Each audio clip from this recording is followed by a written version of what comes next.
Muito obrigado, Sr. Presidente. Senhoras e senhores deputados, senhores membros do Governo, quem teve o infortúnio de ficar desempregado não cometeu nenhum delito, não é suspeito, é vítima e não culpado de uma situação involuntária que é alheia à sua vontade.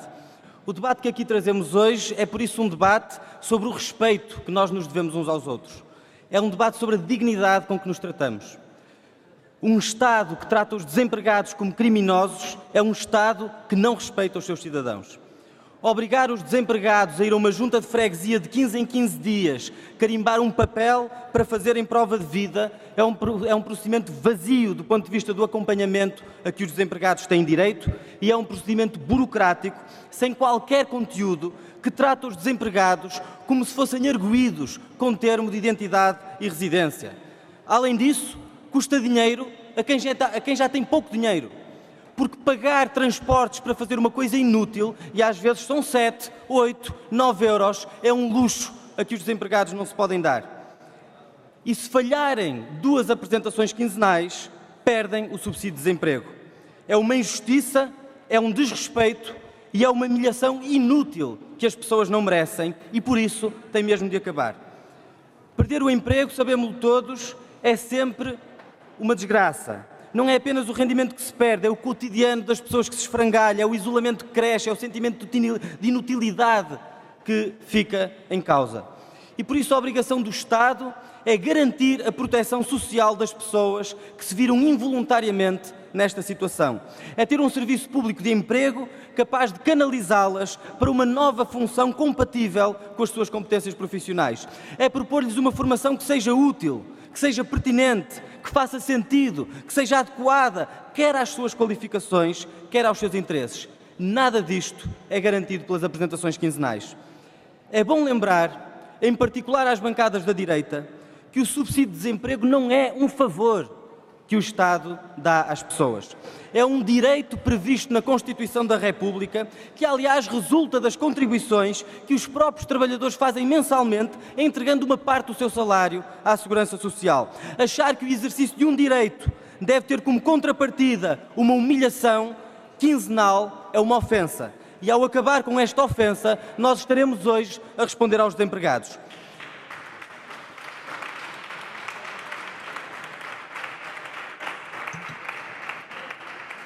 Quando as apresentações quinzenais foram criadas, em 2006, foram apresentadas com um objetivo que até parecia generoso: garantir um contacto regular entre as pessoas desempregadas e os centros de emprego para que pudessem ser acompanhadas, traçar um plano de emprego, ter acesso à formação profissional, valorizar as qualificações. Como é sabido, nada disto acontece. As apresentações quinzenais passaram a ser feitas, na esmagadora maioria dos casos, nas juntas de freguesia. E salvo honrosas exceções em que as juntas têm serviços e gabinetes de inserção na vida ativa, quando uma pessoa vai carimbar um papel, não é nenhum técnico de emprego, nem nenhum profissional de orientação vocacional do IFP que a recebe. É um funcionário da Secretaria da Junta, cuja única função é pôr um carimbo num papel e marcar a data da próxima vistoria. É absurdo, é inútil e é humilhante. Se queremos repensar a relação entre os desempregados e os serviços de emprego, há uma evidência de partida. As apresentações quinzenais não têm nenhuma função a esse nível. São, aliás, um obstáculo a uma relação saudável entre o Estado e as pessoas desempregadas. São uma obstrução a um acompanhamento sério, feito por quem tem competência para fazê-lo. E é também em nome da seriedade que devem ser removidas da lei. Remover apenas, tenho perguntado a alguns ao longo dos últimos dias. Sim. Eliminá-las da lei. Retirar as apresentações quinzenais da lei é o primeiro passo para que se leve a sério o direito que as pessoas desempregadas têm ao apoio do centro de emprego. A lei já prevê, no artigo 42, que os desempregados estão obrigados a comunicar obrigatoriamente ao centro de emprego a alteração de residência ou o período de ausência do território nacional. E também já prevê, no artigo 49, uma infinidade de obrigações cujo não cumprimento determina mesmo que os beneficiários do subsídio de desemprego veem anulada a sua inscrição no centro de emprego e perdem o direito ao subsídio. São mais de uma dezena desde a recusa de emprego conveniente, à recusa da formação profissional, desde a não demonstração da procura ativa de emprego, ao incumprimento das obrigações do plano pessoal de emprego, desde a falta de comparência às convocatórias do centro de emprego, à falta de comparência às entidades para onde foi encaminhada pelo centro de emprego. A lei já prevê um número extensíssimo de mecanismos com vista a garantir que a situação, a condição, a morada da pessoa desempregada são do conhecimento do centro de emprego. Aliás, os mecanismos que existem não pecam por defeito. Pecam, pelo contrário, por terem uma concepção da ativação dos beneficiários que insinua erradamente que a situação de desemprego resulta mais de déficits individuais do que de escolhas de política económica. Ou seja, que imputa aos próprios desempregados a solução para o seu desemprego, obrigando-os a demonstrar impermanência, que procuram trabalho como quem procura água no deserto. Aos desempregados, senhoras e senhores deputados, não é preciso que se exijam mais obrigações. É preciso que se garanta emprego, formação e proteção social. Acabemos então com esta humilhação quinzenal para podermos repensar o modo como o Estado lida com os desempregados e para podermos qualificar e refundar a missão do IFP, que foi degradada até ao limite ao longo dos últimos anos. O anterior governo, lembre-se, esvaziou a capacidade de resposta do Instituto de Emprego e Formação Profissional. Esvaziou o IFP desde logo ao nível dos seus profissionais. Falta pessoal ao IFP. É um escândalo que haja centenas de pessoas a trabalhar a falso recibo verde como formadores, como técnicos de emprego, de orientação profissional, de validação e reconhecimento de competências. Muitos destes precários do IFP representam institucionalmente o Instituto, nomeadamente em reuniões externas, são a cara do IFP para o público. Trabalham no IFP há 4, há 5, há 6, há 10, há 15 anos, sempre a falso recibo verde. São ilegal e ilegitimamente considerados trabalhadores independentes. Mas, além disso, o IFP foi também esvaziado enquanto entidade de colocação de mão de obra. É bom lembrar que os centros de emprego públicos nasceram com uma resolução internacional aprovada no dia 1 de julho de 1949 na Organização Internacional do Trabalho. E essa resolução tinha como objetivo, e cito, suprimir as agências de colocação não gratuitas com fins lucrativos, ou seja, extinguir as empresas privadas que serviam de intermediários entre um trabalhador e um empregador e substituir essas empresas privadas por serviços públicos de emprego. Hoje, como se sabe, as empresas de trabalho temporário fizeram renascer o que dantes fora proibido, ou seja, fizeram ressurgir o miserável negócio de alugar pessoas a outras empresas.